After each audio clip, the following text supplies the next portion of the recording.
चलिए ज्योमेट्री का आज नेक्स्ट वीडियो है, देखते हैं क्या पढ़ते हैं अपन। आज मैं सारी डिफिनेशंस आपको क्लियर करूँगी। Line, line is made up of an infinitive number of points and it has only length, that is a line has no end points on either side. एक रेखा अनंत बिंदुओं से मिलकर बनी होती है तथा इनकी केवल लंबाई होती है। इस प्रकार एक रेखा का कोई अंत बिंदु नहीं होता है। चलिए इसको समझाते हैं, कैसे कह रहा है कि एक रेखा का अंत बिंदु नहीं होता है। ये रेखा इधर साइड जा रही है तो इस रेखा को हम कितने भी दूरी तक ले जाएं, इसका कोई भी अंत बिंदु नहीं होगा, उसी को हम लाइन कहते हैं। अब हम देखेंगे लाइन सेगमेंट में छोटी छोटी डिफिनेशंस को इस वीडियो में कवर की हुई हूँ। एक रेखा खंड यानी लाइन सेगमेंट के दो अनंत बिंदु होते हैं। जैसे हमने ये रेखा खींची थी ना, इसी रेखा के बीच में दो बिंदु को खींच देंगे तो ये एक रेखा में एक रेखा सेगमेंट बन जाएगा। यानी एक लाइन के बीच में दो बिंदुओं को खींच बनाकर हम लाइन सेगमेंट बना देते हैं और लाइन सेगमेंट के अनंत बिंदु होते हैं, तभी तो एक सेगमेंट का निर्माण होगा, खंड, उसी को कहते हैं लाइन सेगमेंट। अब ए रे हैज वन एंड पॉइंट। रे जो है हम एक बिंदु सी, इसको हम इधर नहीं खींच सकते, लेकिन इस रेखा को हम इधर खींच सकते हैं, इसीलिए हम कह रहे हैं कि ए रे has one and point.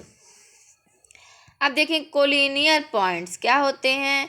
3 or more than 3 points are said to be collinear if 3 is a line which contains them all, else they are non-collinear point। यदि 3 या 3 से अधिक बिंदु एक ही रेखा पर स्थित हो उसे कोलिनियर पॉइंट्स कहते हैं। संरेख बिंदु, ये कोई एक रेखा खींची हुई है और इस रेखा में 3 बिंदु हमने बना दिया, तो एक रेखा में 3 बिंदु, एक ही रेखा में लगातार 3 बिंदु खींच दिए हैं तो ये बन गया कोलिनियर पॉइंट।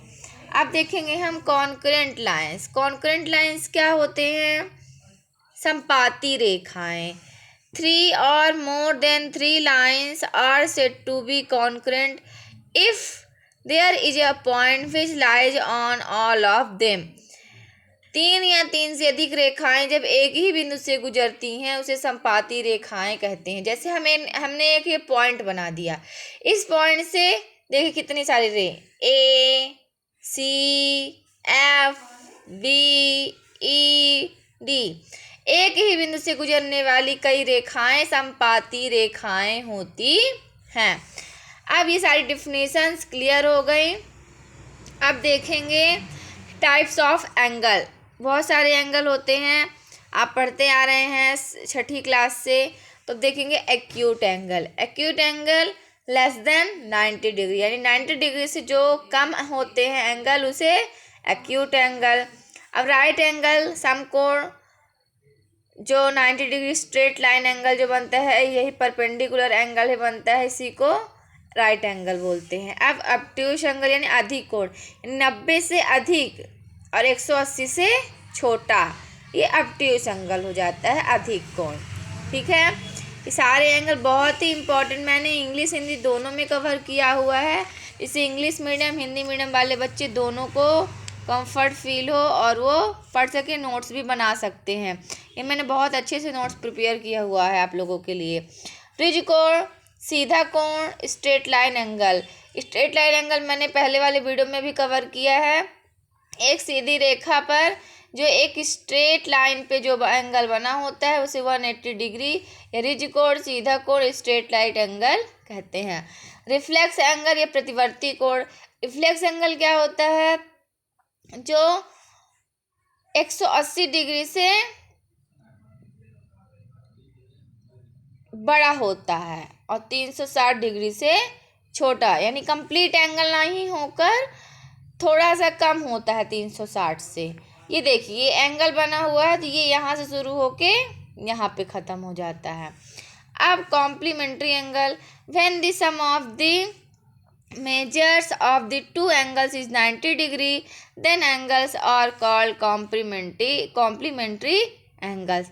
जब दो कोणों का योग एक समकोण के बराबर होता है तो ऐसे कोण को हम पूरक कोण कहते हैं। देखिए जैसे 90 डिग्री एंगल बना हुआ है, ये बीच में से खींच दिए तो दोनों एंगल का जो योग आना चाहिए वो 90 डिग्री के बराबर हो, यानी angle A plus angle B बराबर 90 डिग्री, तो एंगल ए बराबर 90 माइनस एंगल बी, तो ये जो है एंगल ए का पूरक कोण है। अब हम देखेंगे supplementary angle. Sum of two angles which are supplementary is 180 degree. ऐसे दो कोण जिनका योग 180 डिग्री संपूरक कोण कहलाते हैं। यानी ये जो 180 डिग्री जो हम स्ट्रेट लाइन एंगल खींचते हैं उन्हीं दो एक कोण में से बीच में डिवाइड कर दें और दोनों का योग 180 आए तो ये हो जाएंगे सप्लीमेंट्री एंगल। इसी को हम संपूरक कोण बोलते हैं। एक इसी से मिलता जुलता होता है लीनियर पेयर, लेकिन तो दोनों में थोड़ा सा डिफरेंस होता है जिसको हम क्लियर करेंगे और सभी को ध्यान भी देना है थोड़ा सा। लीनियर पेयर ये रैखिक युग्म, एक रैखिक युग्म आसन्न कोणों का एक युग्म है जिसकी उभयनिष्ठ यानी नॉन कॉमन भुजा विपरीत किरण होती है। A linear pair is a pair of adjacent angles whose non common sides are opposite rays. जैसे ये एक स्ट्रेट लाइन एंगल है, ठीक है, और ये बीच में खींच दिए और ये एक दूसरे में लीनियर पेयर। कभी कभी हम भूल जाते हैं तो कह देते हैं एक लीनियर पेयर है, लेकिन इसमें थोड़ा सा अंतर है। देखिए angle X and angle Y एक लीनियर पेयर है तथा angle X plus angle Y equal to 180 डिग्री। और अंतर क्या आता है, linear pair angles are supplementary. जो लीनियर पेयर होते हैं वो सप्लीमेंट्री एंगल हो सकते हैं, लेकिन जो सप्लीमेंट्री एंगल होते हैं वो कभी लीनियर पेयर नहीं होते हैं। लगातार जुड़ने वाले कोण यानी इधर से भी और इधर से भी लीनियर पेयर जुड़े होते हैं और कॉमन साइड उसकी नहीं होती है। चलिए देखते हैं एडजेसेंट एंगल क्या होते हैं, जिसके कॉमन आर्म कॉमन वर्टेक्स। अब ये कॉमन आर्म कॉमन वर्टेक्स क्या होते हैं, चलिए देखते हैं। कॉमन भुजा और कॉमन वर्टेक्स, ये वाला ये पॉइंट ये बिंदु को कॉमन वर्टेक्स बोलेंगे और ये भुजा कॉमन आर्म ये कॉमन साइड है।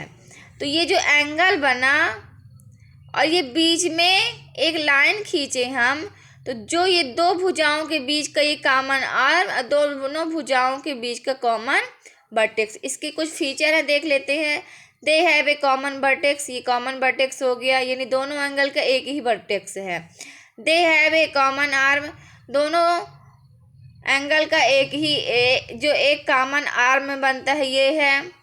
The non common arms are on either side of the common arm, उनकी वो भुजाएं जो उभयनिष्ठ नहीं हैं, उभयनिष्ठ भुजा के विपरीत और स्थित है।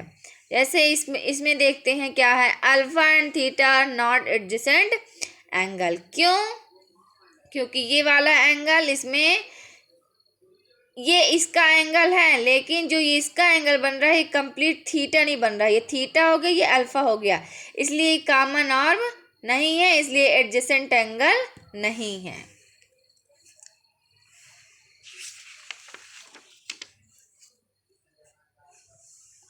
अब नेक्स्ट वीडियो में इसके मैं कुछ क्वेश्चन कवर करूँगी, तो बने रहे हमारे इस चैनल में। Thank you.